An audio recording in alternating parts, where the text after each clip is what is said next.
Welcome to This Week in Sparkling Water. I am your host, Joachim Eriksson. Today is a good day. About 40 minutes ago, wow, this is funny. My voice is sounding super rehearsed, even though it's just happened and I haven't talked about it before, but 40 minutes ago, I was driving down this country road out by McCartney Road, out where the transfer station is that what it's called? Where you go and dump all your trash. But out beyond the transfer station, and there's these beautiful rolling hills, and everything is all yellow dry grass and old fencing with different animals in there, and some cows and some horses and some emus, and everything's like basking in the sun, and the trees are beautiful colors. And there's something I really enjoy about rolling hills specifically. When you're just like going up and down over these soft, gentle hills and there's no one else around. And there's like a little bit of hay gathered in the middle of the road where the wheels don't touch. Just like a row of hay sort of moving in the wind. And there were all these deer. Good old flock of deer. I'm sure it's not called a flock, but a bunch of deer that were trying to cross the road in front of me, and 3 of them, the little baby ones, they got spooked, and they were just sort of meandering back and forth in front of my car, not knowing what to do. And then I had to talk them through it. I had to be like, it's all right. It's all right. I'm going to stop, and you're going to get a running start, and you're going to jump over this fence and join the rest of the pack. And that's what they did. They tried a couple of times, and the 3 little baby reindeer. I'm sure they're not reindeer, but and then I kept driving, and then there was a hitchhiker. And I had this thing 2 weeks ago where I've touched on this on the podcast before, how I'm like trying to force myself to do like these good deeds for people, acts of service for people, so that I can feel good about myself. I do it for me. And then that feeling of feeling good about myself is a feeling I can ride into the sunset of sobriety. And I can stay sober by just doing good things for people. So a couple of weeks ago, there was this like, sort of a little pudgy Mexican lady on the side of the road, almost exactly where I live on the highway. And she was looking for someone to pick her up, and I was real busy, and I passed her once or twice. And then I was thinking about it, and because I've never picked up a hitchhiker, and I was like, it just seems like a really sus thing to do. Like hitchhikers? First of all, it's a thing of an older era. Hitchhiking, like we got apps for that now, but so I don't stop the first or the second time I pass her. Also, when you're by my house and you're hitchhiking, that probably means you're going to Tahoe or Truckee, and that's like, it is an hour, and I wasn't about to just drive an hour. But then I finished all my things, and I was going to go back there again, and she was also standing on this spot, like this bend in the highway where there's almost no shoulder, so it's like impossible to stop there. So it's really the worst place to be standing and hitchhiking. And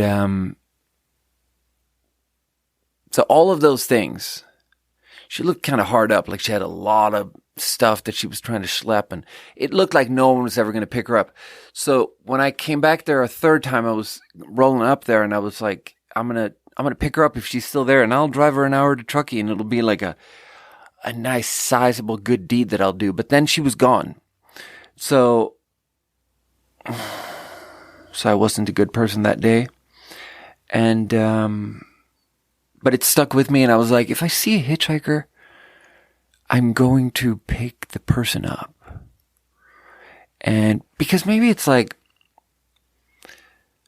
you know, maybe I'm the recipient of a lot of privilege, you know, I'm like a tall dude who's not like physically afraid of people so much. So maybe the other side of that coin is like a responsibility to maybe carry a heavy thing once or twice and maybe pick up a hitchhiker because they're not about to.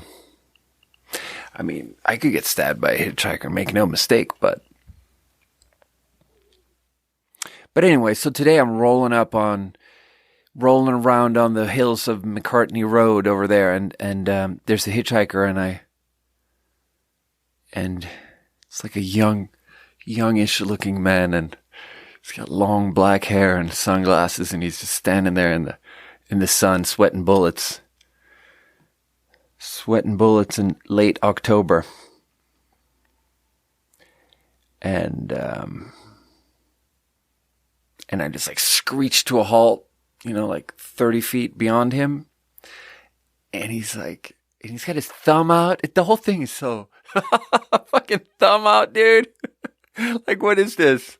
This is a movie from, I don't even know. Did we ever even make movies like that? He's got his thumb out, and then I pull over and he runs up and he's like, yeah, he gives me his name and we like shake hands and get in the car, and he just wants to go into town, and I'm going into town, so whatever. And then we get to talking, and he's a ranch hand out there working on the Arabians, working on horses. And he's like, yeah, the horses are off in Tulsa on the show. And I'm like, I don't know anything about that. I don't know what's in Tulsa, but I like listening to a man talking about his horses, so it was nice. And then we get to talking, and he asked me what I was going to do today, and I start talking about sparkling water and sobriety, and I find out that he's also an alcoholic, and he's got 7 months of sobriety, and he's been doing the meetings, and we talk about the meetings, and I didn't say this to him, but the reason I pick him up is because of the thing, it's because of the program, and because of the egotistical philosophy of doing service work for other people so that you feel good, so that you can calm down, so you don't have to drink. And I didn't tell him that, but I definitely wouldn't have picked him up if it wasn't for the 12th step. But it was just nice, Sometimes when it's like that, when you talk to people and you start talking about the meetings a little bit, it feels like you're part of a cult. And it's the most wholesome Freemason thing, It's just so wholesome. And it's so nice. And the world is a beautiful place, and we're rolling up and down these hills, and the colors are so beautiful, and he tells me about the turning of the aspen in Colorado. That's where he's from, where the aspen trees, they turn color, and they got these beautiful leaves that move like water, in the wind. They have the shakiest leaves, famously, aspen. And we got some aspen where I'm from, and it's a nice thing to think about. Maybe we'll do a water. Today we're doing peach. Last week we did plum, and there was a LaCroix peach plum in the mix. So we're transitioning over into peach. So this is ugly, and this is peach. Good crack. Shouts out to Ugly Hugh, who owns the company and who sent me these cans of sparkling water.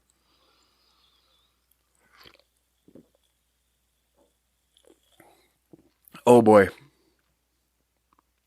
Very nice. Very nice. I'm sensing that this is going to be a good episode because peach really works in sparkling water. The peach plum LaCroix last week was plum heavy and all right, kind of boring, but this is nice. It's a little bit artificial and flat. The bubbles are good, but the flavor is a little bit flat. But it's a 7.5. It's a 7.5. What else is going on? So yesterday I was working at the restaurant, and man, I got stuck there late because I do have this thing where in a restaurant I pretty quickly establish myself as the person who has nothing going on.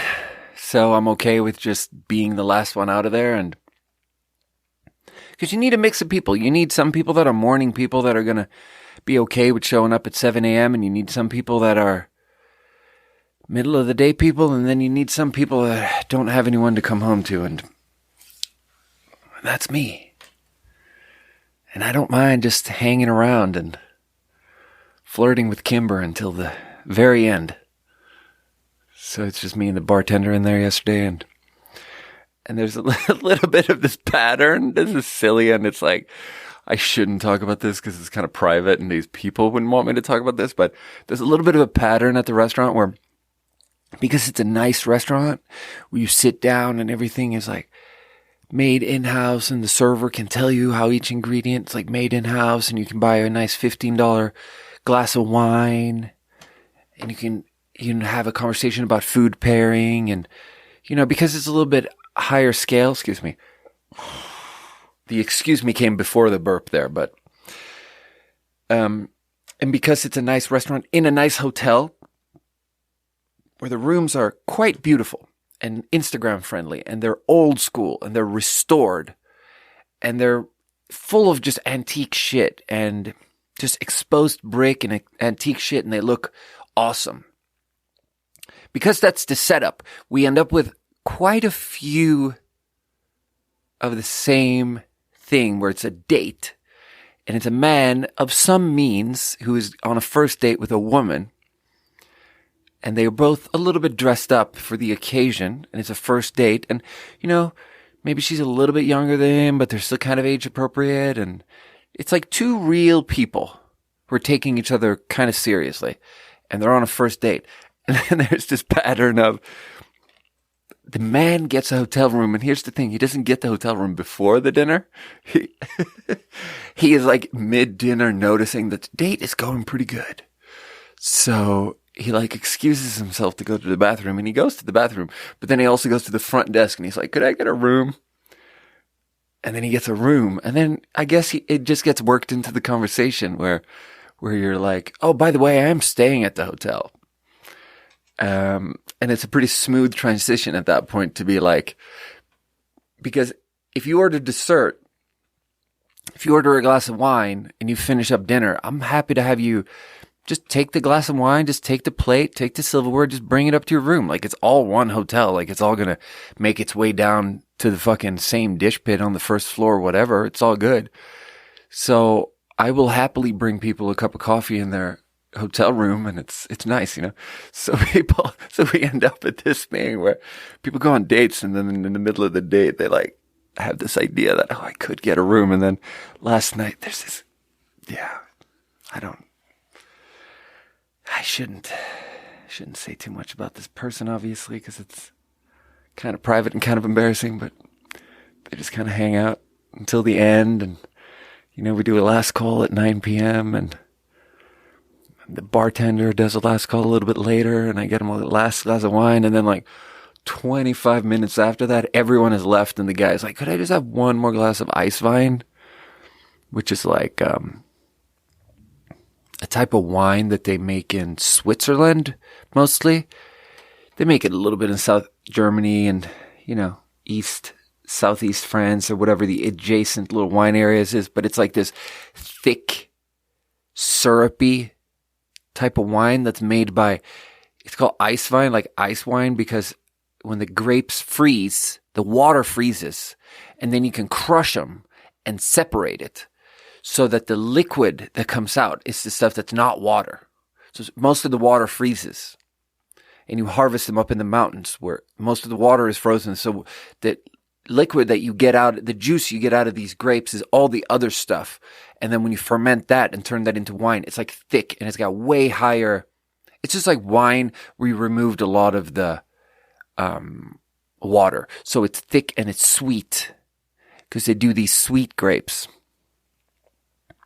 So I used to, it used to be a big thing back in, when I worked at Human International for the 2008 Shanghai Expo, we were selling liquor and we were starting to sell Western alcoholic products. And the first thing was ice wine, because if you have a nice Asian customer who's never had wine in their life, maybe they're getting into beer. They've had beer. They like to drink it warm because Chinese people are afraid of drinking cold beverages. This is crass, but they generally believe that will give you explosive diarrhea immediately if you drink anything cold. So if you're in China and you have a cold bottle of water on a blazing hot day and you go to drink it, someone might swat the bottle out of your hand and be like, "That's ice cold water. Don't drink that." And they think they're doing you a favor. Because different folks, different strokes, and it's all good. Cultural differences, and the thing about cultural differences like that is that they're probably self-fulfilling, that if you never have had cold liquids to drink your entire life, then maybe your body isn't used to it at all, and maybe your body does. Maybe there is a little bit of trouble in paradise, as Ingrid would say. Ingrid, back in the day, she used to have this, she used to live in Smålands nation, which is in the, this is turning into such a chain of rants, but back in Lund University, when I was studying there, Ingrid was studying there, and we both lived in like nations. Nations are the frat houses or sororities. They're not gendered in Sweden, because that's fucking insane to have them gendered. So instead, they're co-ed. They're not, no one would even refer to them as co-eds. They're just buildings. The idea of even introducing the idea of gender into the equation is insanity. But so you have these frat houses / sororities where you can live, and there's some activities, and you're kind of part of one, and they have different cultures, and they're all old, like the university, like some of them are 300-400 years old. And Ingrid lived in this a little bit newer one that's maybe only 100 years old, and it's a one with a very strong political slant. It's a strong communist slant, and everyone in there is a dirty foot hippie. And she lived in an apartment in there, and because everyone's a dirty foot hippie, you can do whatever you want to your apartment. So she would draw on the walls and everything, and she was quite into illustration back at that point, and she still is, and she's a beautiful, talented illustrator who has many things going on and who makes her money doing something else. But she illustrated a lot of things on the wall, and then she wrote over the bathroom wall, she wrote "Trouble in Paradise." And for some reason, that stuck with me. And for some reason, that has just been this thing that whenever someone said that they have what Indian people refer to as stomach upset, that's what John Brilliant always told me that Indian people called it. When someone's got an upset stomach, I just refer to it as trouble in paradise. I don't know why, man. It's just like a body thing, What was I talking about? Okay. So, drinking cold water, ice wine.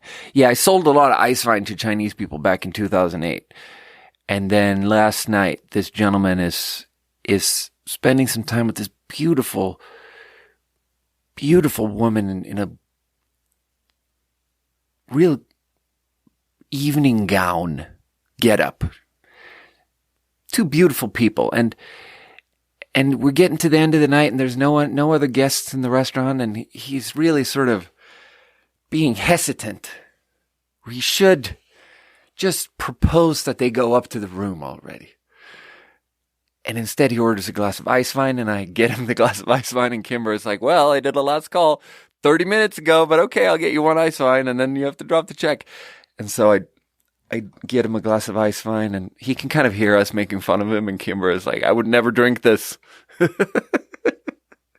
would never drink this to save my life or something. And we've turned the music off so he can hear it. And then they're just sitting there, and I drop a check, and I grab all their plates, and then finally it happens, and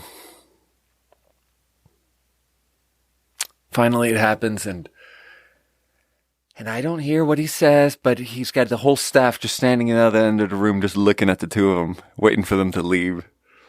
It's what I feel like it feels like. I'm not actually doing it like that, because I'm very gentle with it.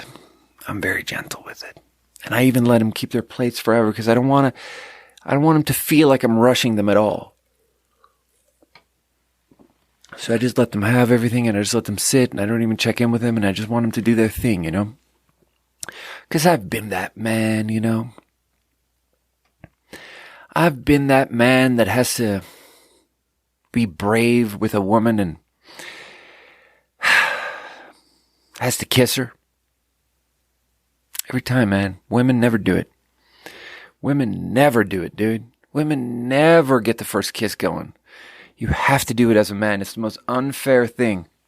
It's one of those things where I would give up all forms of male privilege to make that one 50-50. And I would.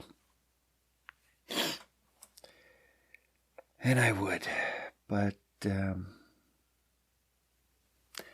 then they meander upstairs and they take the beautiful elevator upstairs and the world is a beautiful place. And we clean up out there and then I come home at midnight yesterday and then I have to call the bank in Sweden because I have some sort of problem with a bank account in Sweden because they always get real confused.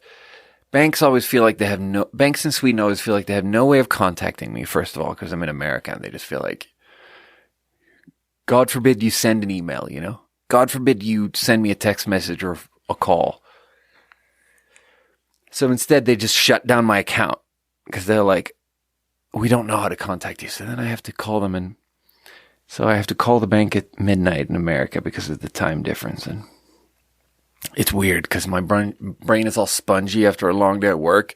And it's midnight and I'm so overtired. And then I'm trying to talk to a Swedish person. And every couple of months I have to do this. I have to make some sort of important phone call to Sweden. And it has to happen at midnight when their phone lines are open.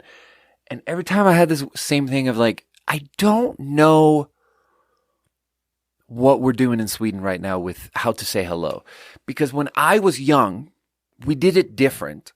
And we just said hello. And there was no version of anything like, how are you? There's never a question. This is a deeply ingrained English language American thing that to greet someone is to involve a question somehow. And that's not obvious that you would do that setup. And it's a common setup that they do in many places, but it's not everywhere. It's a kind of a 50-50 split. And I believe that the sort of global hegemony imperialist culture of America, the fact that everyone consumes American culture to such a, crazy veracity, makes it so that more and more countries are being influenced by this and turning into just picking up different American habits, including when you greet someone, you have to include a question somehow. And I remember in China, it's interesting because in China, it's a little bit regional and half of them do it and half of them don't. And there's this classic thing of how in the North, they say this phrase that means, have you eaten? And it just means, it's a question and it means hello. And you're not supposed to answer with a real answer. You're supposed to say yes. Even if you haven't. The joke is that the joke they tell you when you're studying Chinese and going to the North is that even if you hadn't had any food for 3 days and you would murder someone for a saltine, you still say yes that you've eaten because they're not asking if you've eaten. They're saying hello. And the way to say hello back is to say, yeah, I've eaten. And then in the South, they don't do that. 5-6 years I spent in the South, I never once heard a Chinese person say that. Never once. So it's regional. And in the South, they just say hello. They just say ni hao and that's it. And in the South, sometimes when you're approaching it from an American context or from an English language context, sometimes in the beginning of learning Chinese and being in the South, I would ask something I would work in a question and be like, how is your day going? Just ask how are you today in a sort of literal way. I would just literally ask some version of that. And it doesn't go over well because it's not something people ask. So people see it as a very personal question where it's very rushed to go from, well, we just said hello and now you're asking me about my state of mind. It seems like a massive leap. And that's the thing in Sweden where When I was a kid, we just said hello, and that was it. And then you stand there. Or if you got business, state your business. That's it. There's no like milling around with questions. There's no softening of anything. It's just hello. Some really rude hellos. And then that's it. And then I remember being in my 20s and trying to like try different things out, being in Sweden and trying to be more social, because I realized that not everyone was like the way I was like and people around me were like when I was a kid. Because when I was a kid, man, you weren't friendly to no one. Like, you're in the store, you say hello, and like the cashier will tell you how much money she needs from you, and that's it, man. That is it. There is no friendliness anywhere. And if someone is trying to help you with something, you like run away. And then I remember being in my 20s and just feeling like I wanted to play around with it and feeling like I wanted to be social. And I would work in questions with the hello. And I think it was a period of transition where partly we were being programmed by American TV to adopt certain American habits. So half of the people could see what I was doing and were willing to play around with it and go along with it. And we're willing to see if we could shift our culture a little bit. And you'd had some very weird conversations with people that for the first time were asked, how are you? And then for the first time were trying to answer. And, you know, they'd be earnest or they'd not be earnest. And they would try it around. And then the other half of people didn't watch as much TV as I did. So they didn't play around with it as much. And I would ask them how they were doing, and they would look at me blankly. And the thing about it is that then when you ask a person like that how they're doing, it's very intrusive. It just is. They look at you like you're rude. They look at you like they don't get, yeah. They look at you like they don't know what you're trying to do here. Like, what's your game here, man? Like, why are you trying to be funny? That's how they look at you. Like, why are you trying to be funny? We just said hello. Can't you just leave it at that? Do you have to ask me how my day's going? You have to be a caricature of an American around here? This is Sweden, bro. Just say hello and fucking shut the fuck up.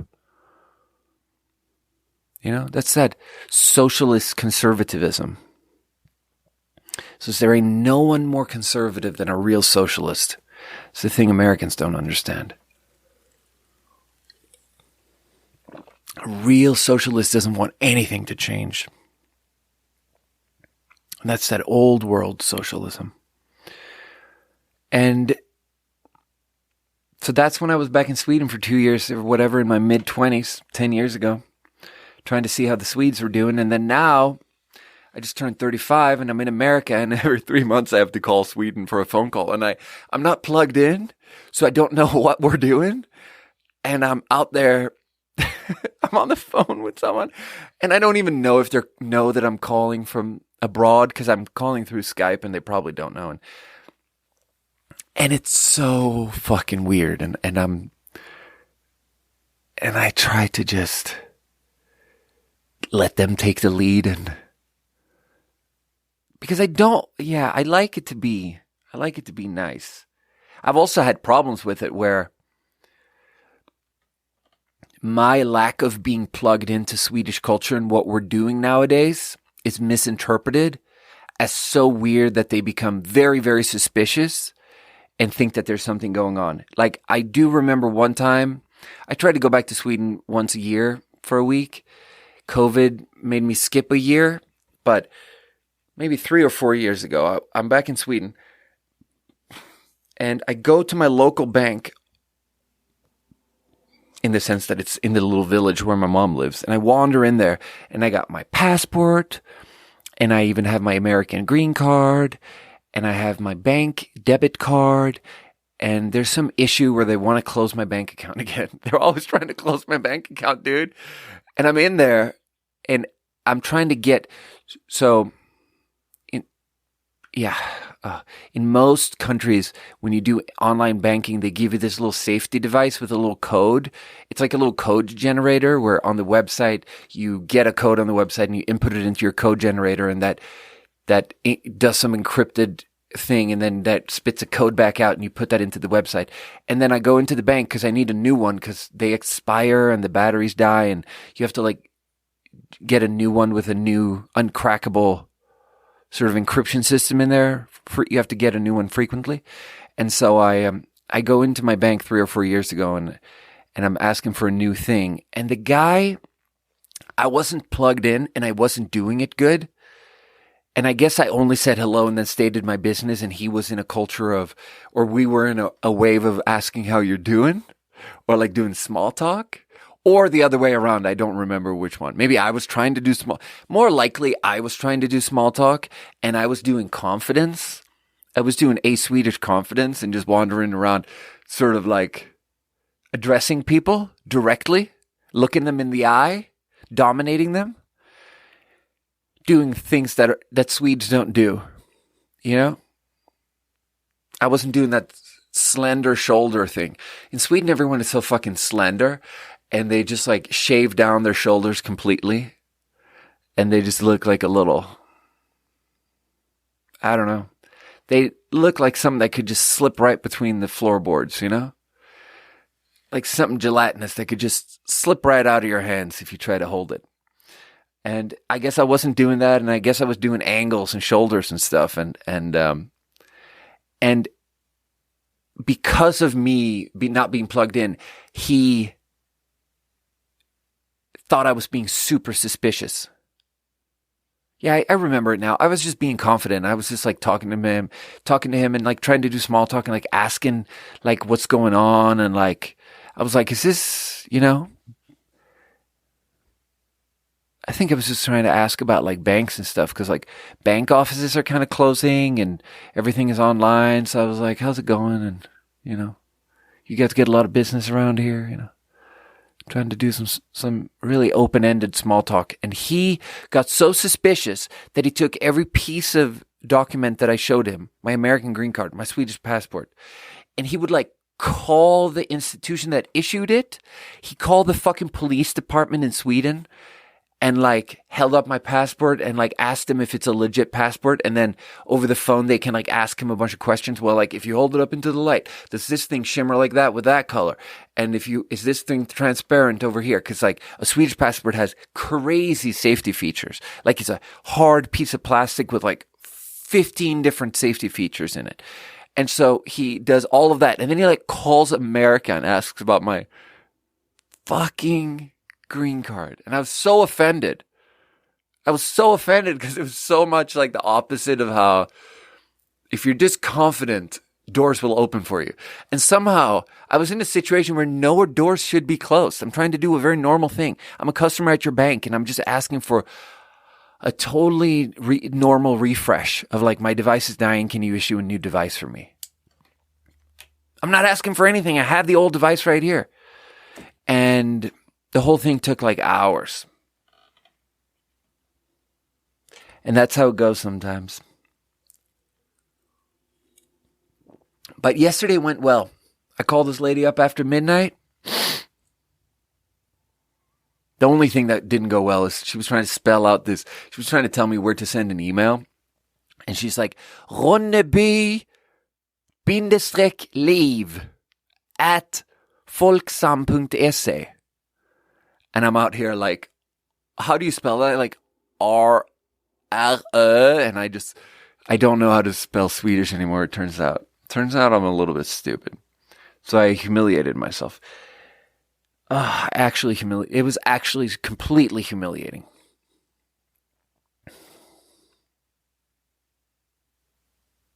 And I'm re-experiencing that now, and it's actually very uncomfortable.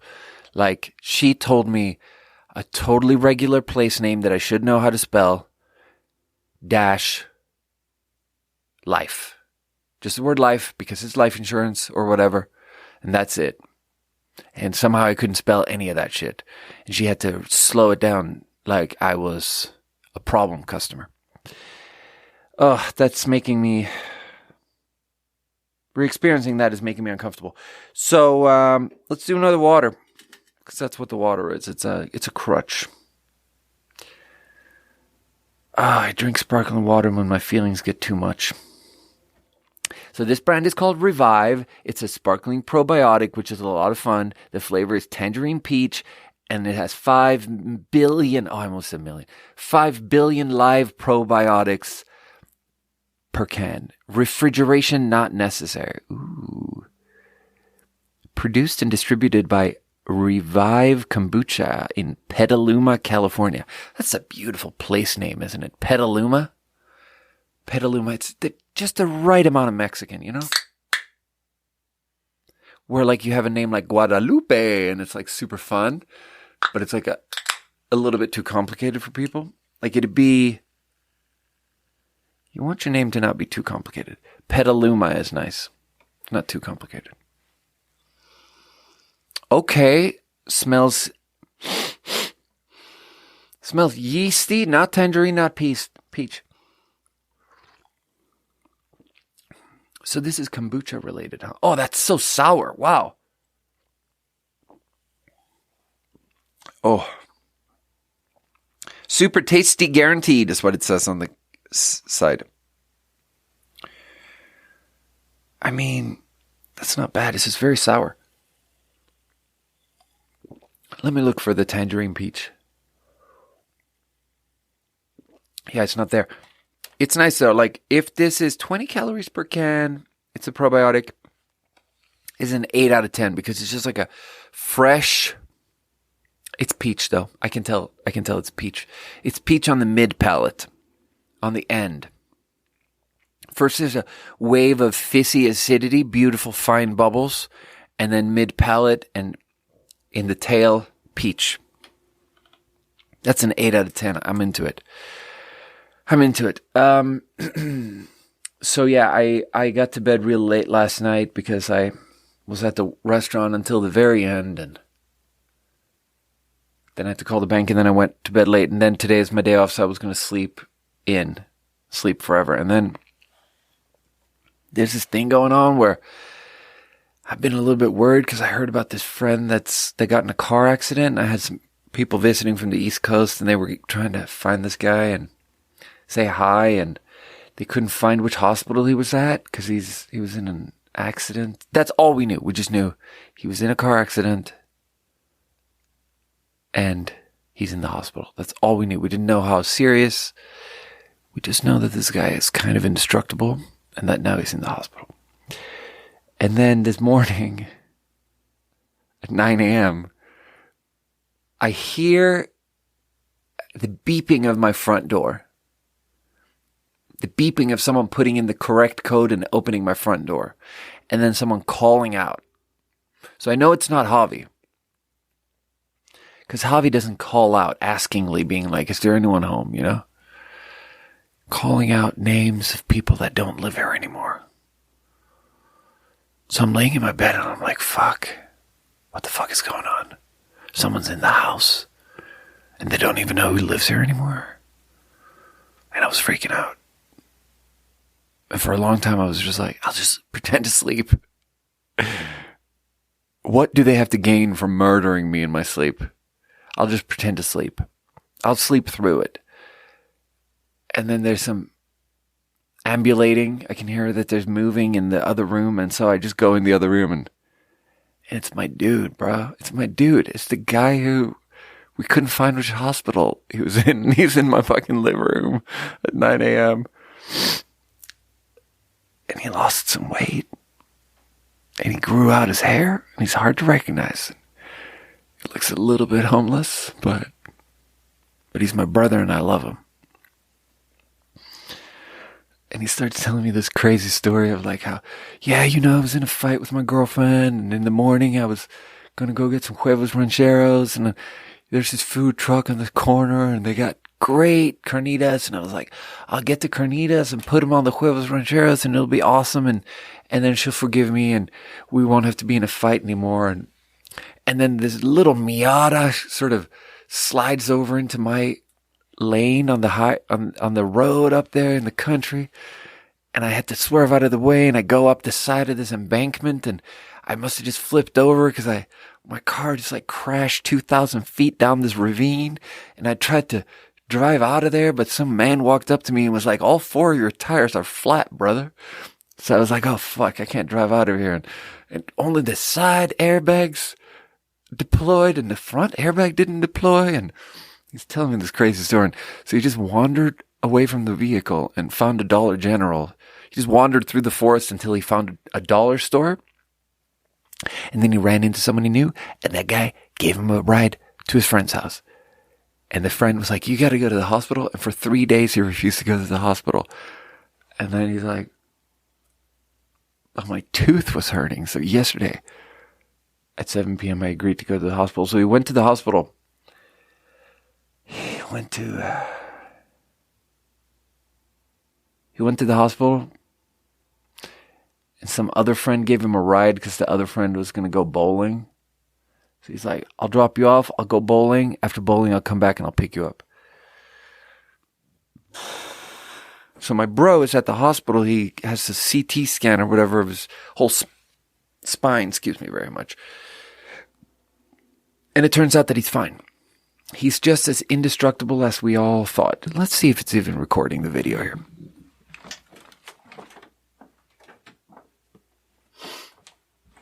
Man, I love it. I love that this just keeps recording if I press play.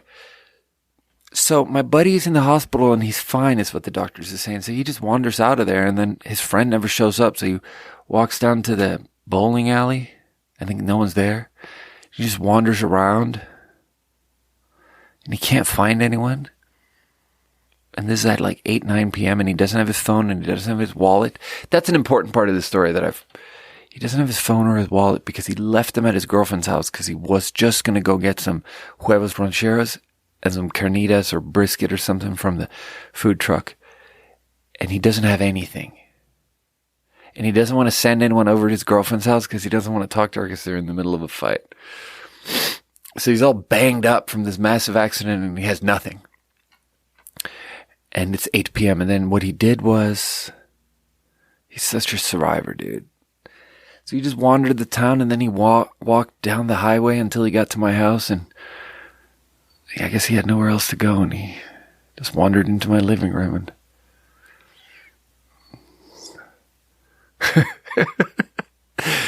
And he didn't sleep all night. He just walked around all night. And then he ends up in my living room at 9 a.m. Which is fine. And then I took care of him a little bit. And gave him some money in a hotel room. And just stuck a water hundreds in his pocket and gave him some phone numbers and he'll be all right. Just such a crazy sequence of events, though.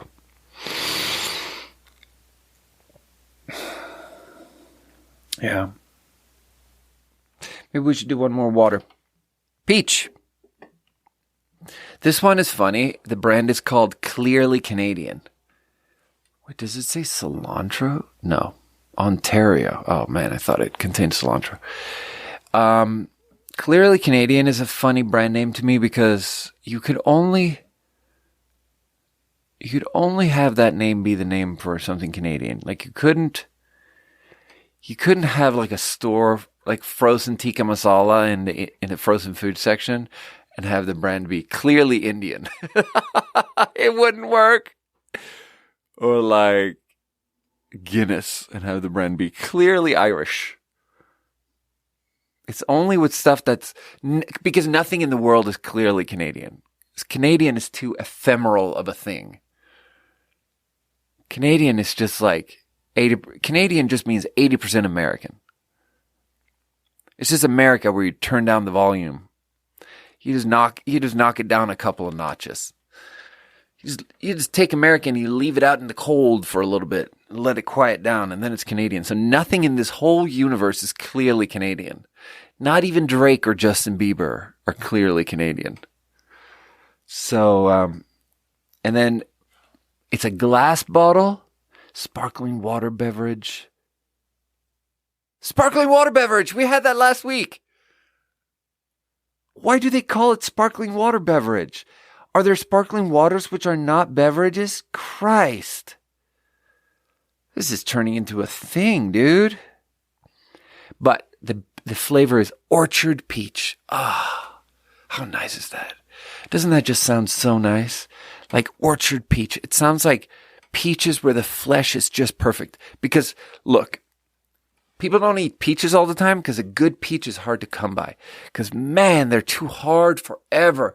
And then there's this perfect moment when they're nice. And then they go soft and moldy real quick. But if you bite into a peach and it's perfect, oh my God, get out of here. Oh, and when you call something orchard peach, it sounds like I'm there.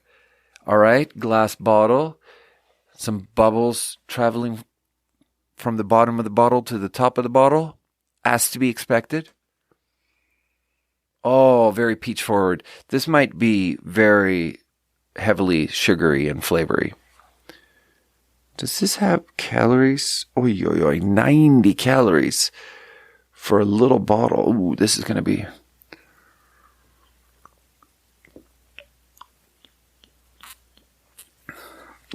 Oh, that's nice. That's nice. It's not really watery enough to be on the pod, but fine. I'm gonna let it pass because it's all right. It's syrupy. It's like they took that, canned peaches and syrup. It's like they took that peach flavored syrup in one of those cans and just stirred it into some water and carbonated the shit out of it. It's leaving this sugary coating all over the inside of my mouth. And that's all right. Oh. So, I went to the doctor too recently. I've been trying to get my foot checked out and stuff. Did I talk about this on the pod? I don't think so. Talked about the problem getting the insurance company to pay for my initial x-ray, but so now I moved down here. I got California insurance. I was like, I want to set it up nice for myself and get a proper primary care physician, a PCP, and have insurance. And I just want to feel like I have the regular safety net of having access to healthcare. And so I slowed it all down. I read what you need to read. It took me like an entire day of paperwork and stuff to apply for health insurance and get it all sorted. And then when you have it, you have to pick a doctor. And the insurance company has a list of doctors that are in network, and they have a shorter list of ones that are in network and accepting new patients. So I just picked one of those, and then I called her and was like asking for an appointment. And then the nice lady on the phone was like, she doesn't actually accept new patients. So that was the first wrinkle, where I realized that the insurance company's directory is outdated, which is a little bit impractical. And then I, hold on one sec.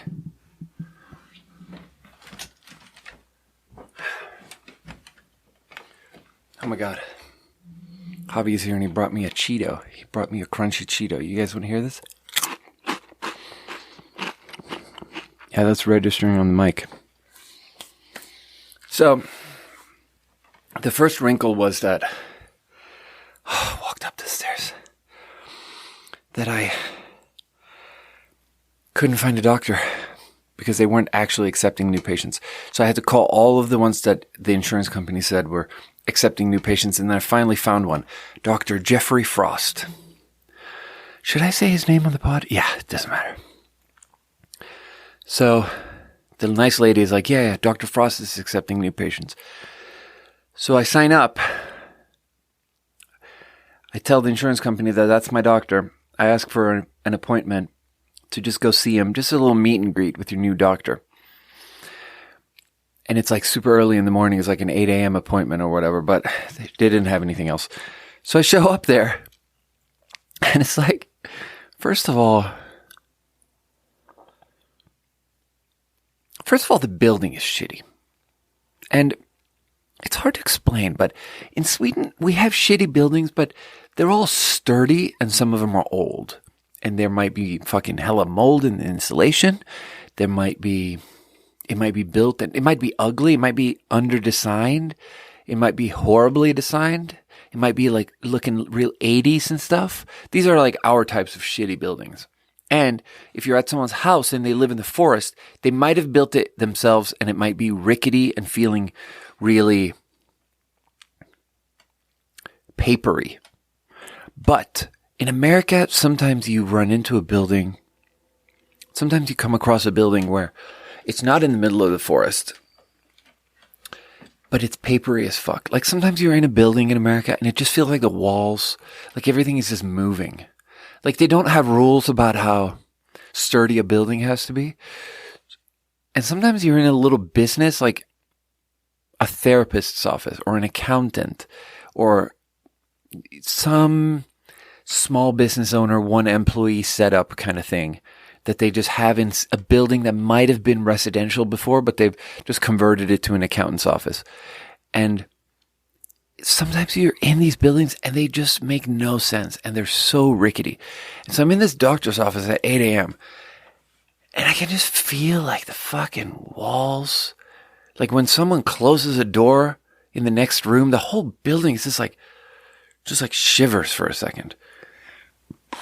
It's so fucking crazy, dude. Excuse me. And so that's the first thing I'm noticing in this building. And then I'm starting to get angry because I want good healthcare.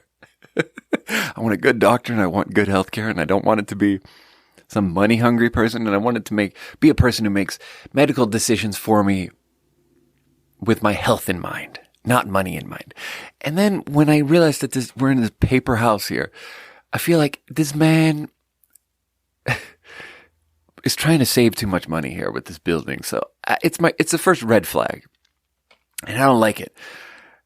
And then I show up and I register with the lady at the front desk and she goes, and I'm like, oh, I have an 8 a.m. with Dr. Frost. And then she goes, so your appointment is not actually with Dr. Frost, it's with Dr. Shang.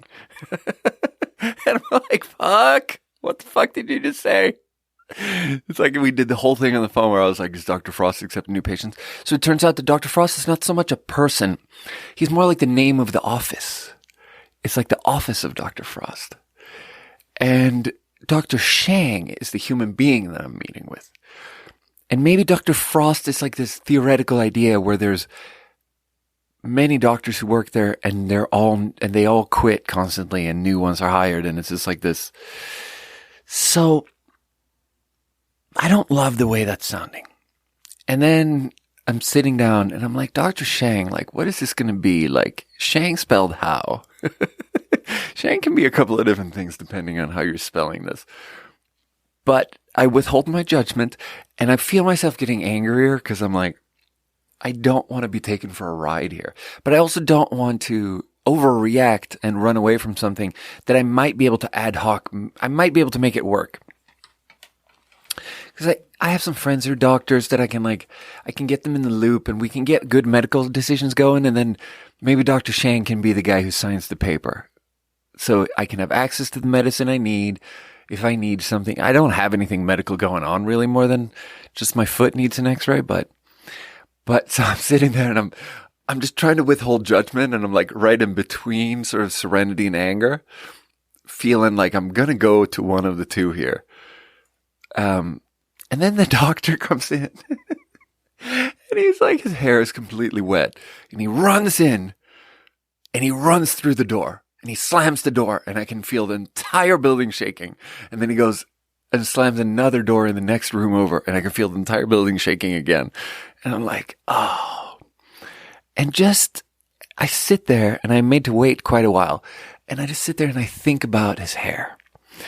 And he showed up and his hair was all wet. And his hair was wet, dude.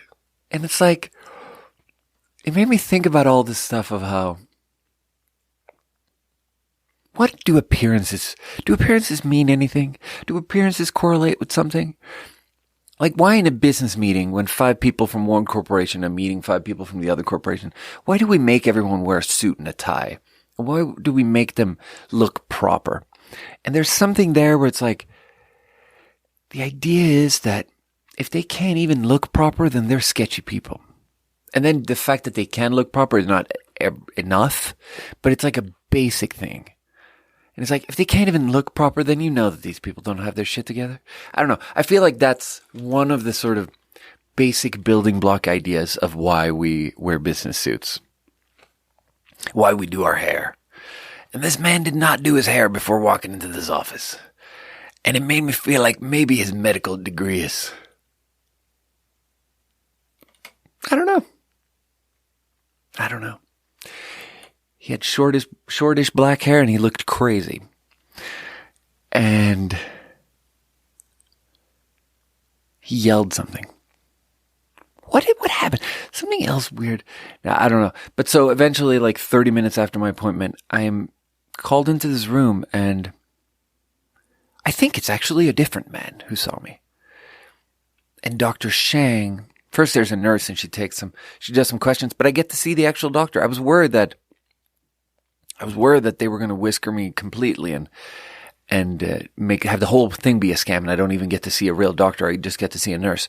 Because when I was calling all the ones at the insurance company, on the insurance company list, and asking if there's a doctor that takes new patients, some of them were like, no, doctor whatever isn't taking new patients, but I do have a nurse practitioner here that could be your primary care physician. And it's like, bro, a nurse is not a physician. Like, that's the whole fucking, like, what do you, like, lady.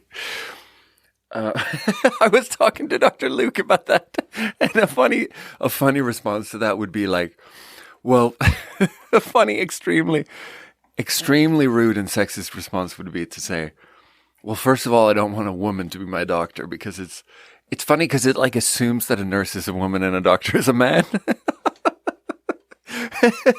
It's like it's super, I want to say politically incorrect, but that's the wrong thing, because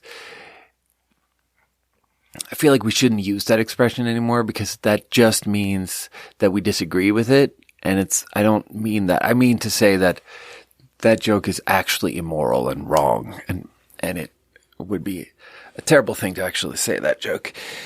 But to actually respond that to the lady on the phone when she offers me a nurse practitioner, for me to be like, well, first of all, I don't want a fucking woman. Anyway. So anyway, I get to meet the doctor, and his name is Dr. Shang, and he's a man, and he's a Chinese man. And here's the thing, look, I mean, when the front desk lady told me your meeting is not actually with Dr. Frost, it's with Dr. Shang, after she says that, she looks down, because she knows that this information has not been broken to me before, and she knows that she expects me to not think it's good information. So she expects a possible anger response. And sometimes when you expect a possible anger response, you choose to just not give people a big opportunity to respond. Like a couple of days ago at the restaurant, I had this nice table, and then they're having this big nice meal, and then they're saying that they're thinking about staying at the hotel. So they're like, can we just see a room? Could you just like open a door and see the room? And can we like ride the elevator? And I'm like, yeah, I'm sure we can do that. Anything for the guests, you know? And I check in with the front desk, and the front desk is like, oh yeah, let me just ask a manager and we'll make that happen. And then she comes back to me and she's like, manager said no, and she walks away from me. And she doesn't give me a response she doesn't give me an opportunity to respond, because she knows that it's bad news. So she doesn't even want me to respond. So she just tells me and walks away. And then I do the same thing to the table. Where every other interaction I've been like, you know, how are your fucking pancakes? You know, can we talk about your pancakes for a while? Isn't this like piloncillo syrup delicious? This beautiful molasses flavor. Like, isn't this all good? And this, you know, potato isn't this potato very round? And then when I tell them that they can't see a room because the manager says no, I just tell them and walk away, because it's the first time I don't make it a big conversation, and I just walk away and I never talk to them. Yeah, I mean, I shut it down. I had bad news, so I shut it down, because if you have bad news, you don't want to meander. You don't want to linger. You don't want to linger on the scene when you get bad news. So the front desk lady at the doctor's office, she tells me that I'm not meeting Dr. Frost, I'm meeting Dr. Shang, and then she looks down because she's expecting me to be mad. But here's the curveball. When I get in the room with Dr. Shang, I'm like, bro, where are you from, bro? He asks me where I'm from and everything. And he's like, he says my name sounds like a Viking name is how he started it off. And I'm like, yes, I'm from Sweden. And then I ask him where he's from, and he tells me he's from Beijing. And the curveball is that I don't mind Dr. Shang, you know? In fact, I love Dr. Shang, and I actually hope that Dr. Shang is going to remain my doctor. What I don't like is if Dr. Shang is gone 2 months from now and I get some new random person. That's what I don't like. But Dr. Shang is good. And we talk about Beijing, and we speak a little bit of Chinese, and he's very appreciative of me, and he checks out my whole body, and he says I got a good body. And he listens to everything, and he does a good thing where he slows it down. And I think that's the thing that people hate about American healthcare. That's the thing Americans hate about their own healthcare. That that's why you have these hippies talking about holistic medicine. Because good, properly applied, I just did like a racist Asian accent there on one word. Properly applied scientific evidence-based medicine is the most holistic thing in the whole universe. Because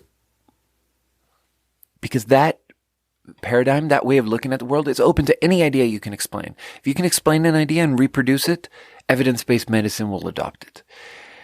And the problem that Americans experience in their own healthcare is that they show up with a problem and they ask these super directed questions just about that problem, and then they prescribe a pill for that, and then they get you on your way, just so that they can make as much money as possible, where really what they should do is they should slow it all down, and the same doctor should see everyone in your family, and they should figure out how everyone's mental health is doing, and how everyone's habits are, and what everyone's like state of their entire sort of person, physical and mental, like where everything is at. And that's good medicine, because real medicine knows that all of that matters. And there's nothing in real scientific Western medicine, it's sometimes called in a very racist way. I hate the expression Western medicine. That's what they call non-Chinese medicine in China. And it's like, it's so rude, because people from the entire world develop this thing that they choose to call Western medicine.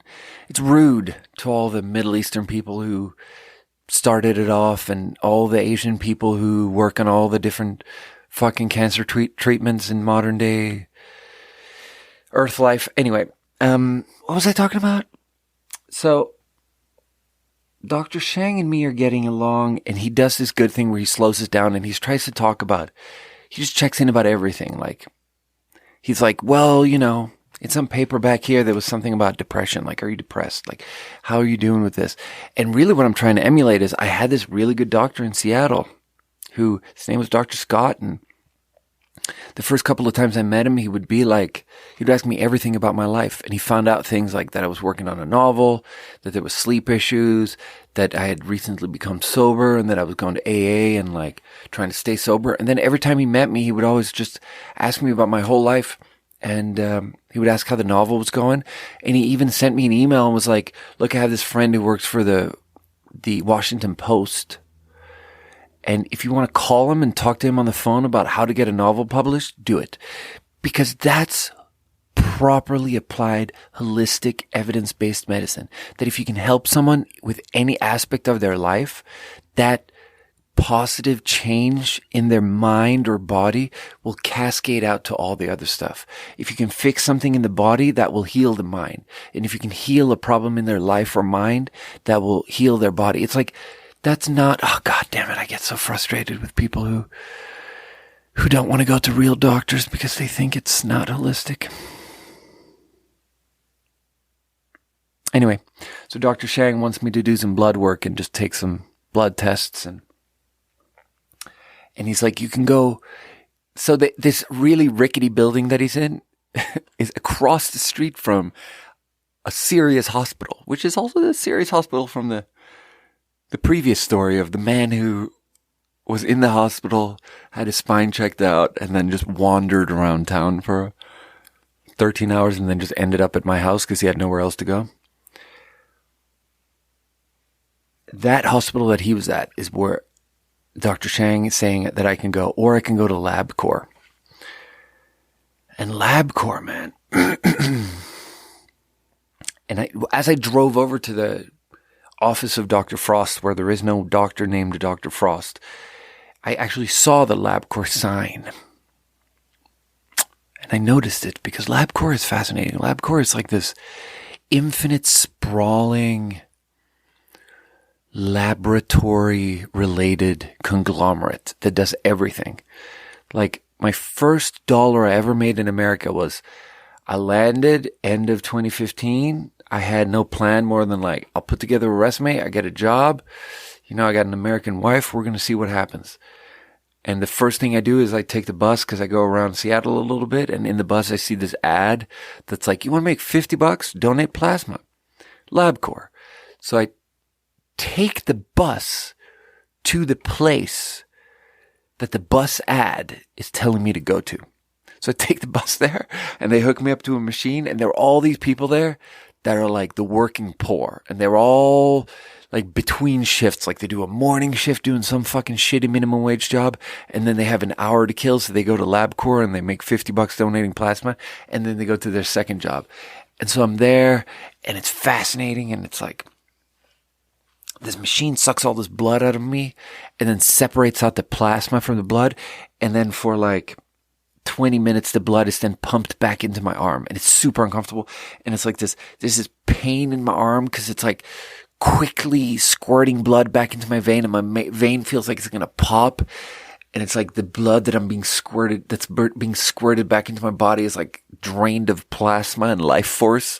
So I get poor people blood back into me, basically. But it's my own blood. But it's like the working poor version of my own blood. And then they gave me $50. They give me a debit card with $50 on it.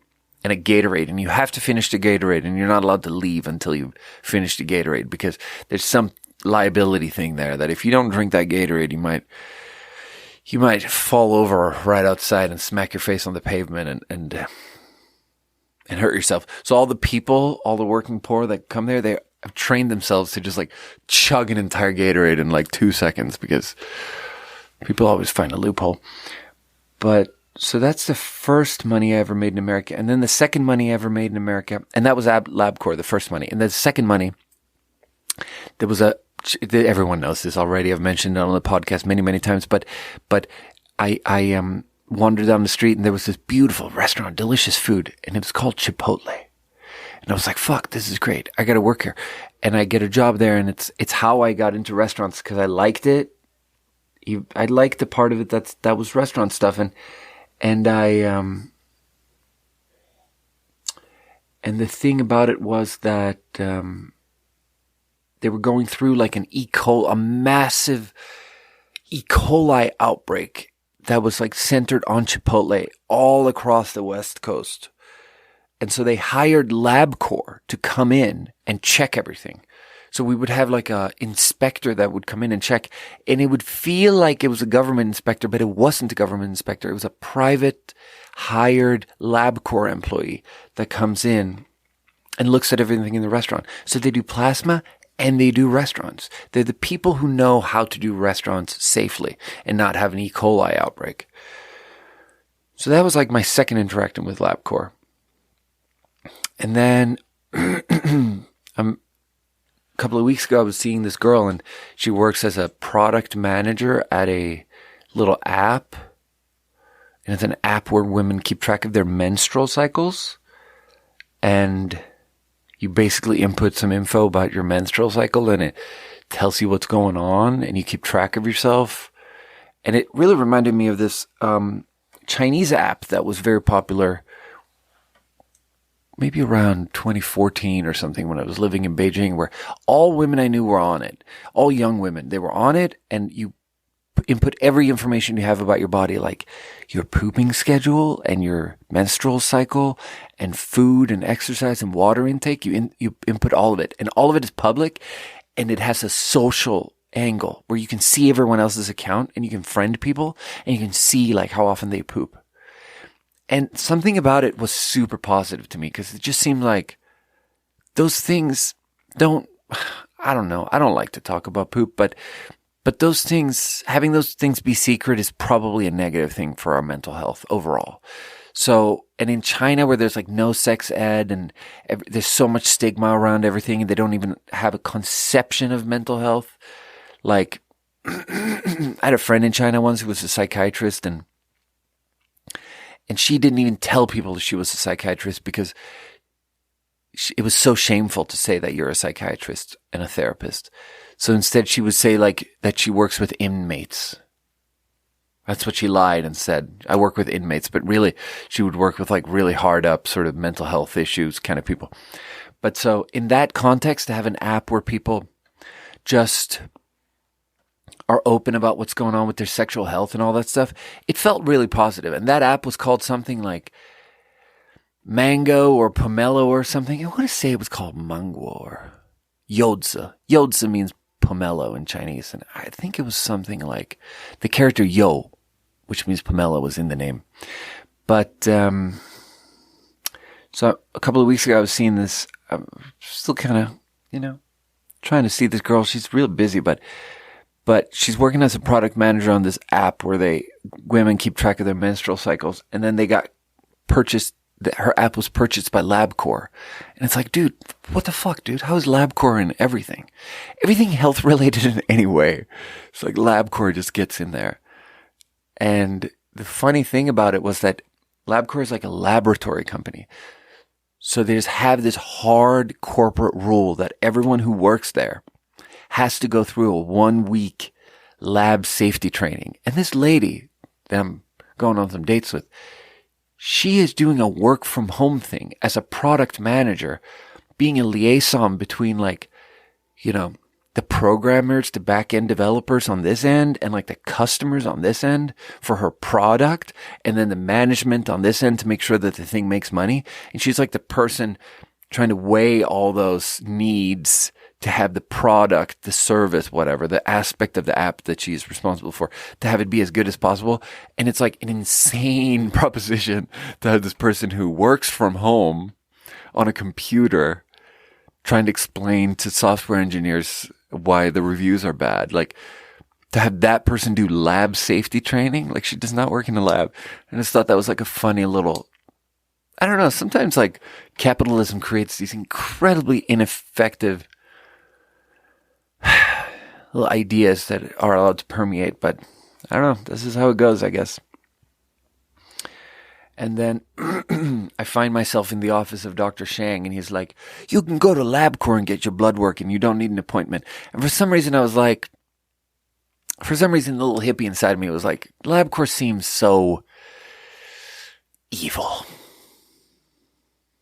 I don't know. Not evil. It seems like maybe I'll pay more there. I'll pay more and I won't need an appointment and everything will be real easy and I'll have to pay more and I'll rather just save money. And I want to go to the hospital and I want to see what's up at the hospital. And dude, the hospital is crazy because this hospital is old and it's run by all these smaller private companies that run different buildings. And then I walk into building 4, which is where you take all the tests and do x-rays. And I get to x-ray my foot because they don't need an appointment for x-rays. But in the same building, they draw blood and you do need an appointment for blood. So I couldn't do it that day. But when you walk in, it's like the lady at the front desk, when I ask about the blood work and ask if they can get me in today, she's like, she's literally like, I work for the company that owns the building. And everything that happens in the building is done by another company that we've subcontracted the rooms to called Quest Diagnostics. So I don't know anything that's going on in this building. I just know this front desk and everything in front of the front desk. I don't know anything that's going on behind the front desk. So it's like this Byzantine capitalist American healthcare, one system on top of another system on top of another system on top of another system, impossible to understand thing. And then I was made to call a phone number to get an appointment. And it's like this and I do the appointment and I have to say all these crazy numbers into the phone. And then at the end, the computer is just like, we could not make the appointment for you. Goodbye. And I just have to call back again and do it again. And then in the end, it didn't work and I had to go on the website and do it. And it's, I haven't made up my mind if this is good or bad healthcare yet, because I don't think it's going to be helpful for me to just discard it all. Like, so much of your instinct when you get put in this situation where you have to interact with American healthcare, so much of it you just want to wander off into the forest and just be like, food is medicine. And you just want to eat a salad and never go to the doctor. And I want to fight that. And I want to have a vegetable juice in the morning. And then a couple of times a year, I want to have a real conversation with the doctor. And I want to listen to what he has to say. And I want to run that by a couple of doctors in New Zealand or Sweden, and then I want to probably do what he tells me to do. And I got the flu vaccine when I was in there, because I'm trying to be a good person. And I don't want to wander off the reservation too much. Like this dude that showed up at my house this morning, it's like, he's like, first of all, I love him like a brother, and that's why I helped him with whatever he needed when he showed up, but I gave him a lot of hundreds, and I got him a hotel room, and it's all good, and he's a very successful man, so he's going to take care of me so much more. Like, it's not, taking care of a man like that is selfish, Taking care of a wealthy man, like if an actual Nigerian prince comes at you and actually asks you for $400 so he can give you $4 million next year, like if that opportunity actually arises, the selfish thing is to give him $400, And in so many ways, what happened is that I thought I was being burglarized, but there was a Nigerian prince on my couch complaining that his back was hurting because he'd been in a car accident. So I'm helping this man and everything, but I love him, but he's crazy. And I love him. And one of the things we connected about early on is he said he used to go to AA, and he told me he did like 3 meetings a day for years, for like 2-3 years. He did 2 years of sobriety, and he was like an intense guy, so he had to do 3 meetings a day. And then now he drinks again, and he showed up at my house, and he wasn't in a good shape, and I got him some liquor, and he had like 5 shots, and then after that, he was a normal man, and we could talk, and we talked politics, and he thinks that Trump is still going to be president, and he thinks that the election is going to be overturned. One of the things he said is, he goes, 9 months ago, you couldn't have told me that the earth was flat, but now, I flew to New York and the clouds, like, I've never seen anything flatter than the clouds like that. And it's like, bro, what the fuck are you talking about, dude? I wish these people didn't wander off the reservation so hard. This man is not vaccinated, that's for sure.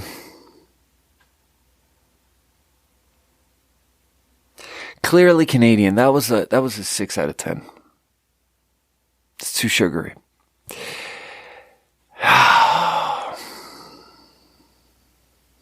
Yeah, I think that's an episode. LabCorp is everywhere.